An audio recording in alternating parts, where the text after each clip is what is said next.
जगत से सनातन विरोधी खबर से आपको रूबरू कराते हैं किस तरह से जो है सनातन विरोधियों का जो है एजेंडा चल रहा है। मतलब इंडिया का एजेंडा जो है आपने फिक्स कर दिया है कि सनातन का विरोध करना है। जो इंडिया गठबंधन बना है उसमें ये जाहिर हो गया कि मुंबई में जो मीटिंग हुई, बेंगलुरु में जो मीटिंग हुई, उसमें साफ जाहिर हो गया है कि इंडिया जो गठबंधन बना है उसमें भारत का विरोध करना है, सनातन धर्म का विरोध करना है, 80% हिंदुओं का विरोध करना है, मात्र 20% मुस्लिमों के लिए और जो है उसमें शामिल जो ईसाई धर्म के लोग हैं उनके लिए जो है उसमें और सिर्फ हिंदुओं का विरोध करना ही इनका एजेंडा है। और ये एजेंडे के थ्रू एमके स्टालिन का जो बेटा है उदयनिधि स्टालिन ने साबित कर दिया है, उसने बयान देकर साबित कर दिया है कि ये लोग हिंदू विरोधी एजेंडा भारत में चला रहे हैं। एक दूसरे को लड़वाएंगे और फिर इसके बाद राज करेंगे। इसलिए आपने जाना करुणानिधि जो थे, उनके पिता जो थे, इनके पिता की भी वही दशा हुई थी। वो भी हिंदू धर्म का राम के अस्तित्व पर सवाल उठा दिया था, जिसने कि उसने बोला था, करुणानिधि ने बोला था कि राम का कोई अस्तित्व नहीं है, राम कहीं जन्म नहीं हुआ था। सनातन पर भी सवाल उठाया। इसके बाद मैं आपको बताते चलूँ कि राम सेतु पर भी सवाल उठा दिया था।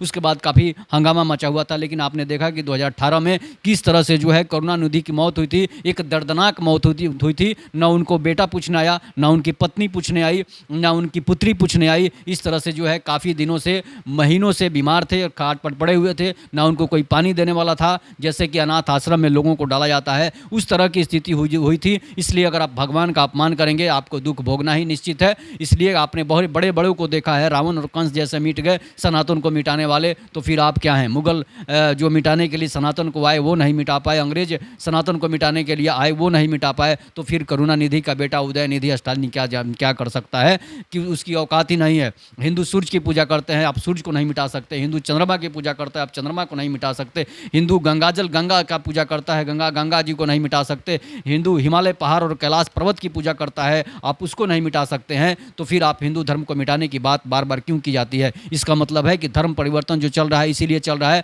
कि हिंदुओं को जो है वो ख़त्म करने के लिए चले कि एक दूसरे भाई को लड़ाया जाए।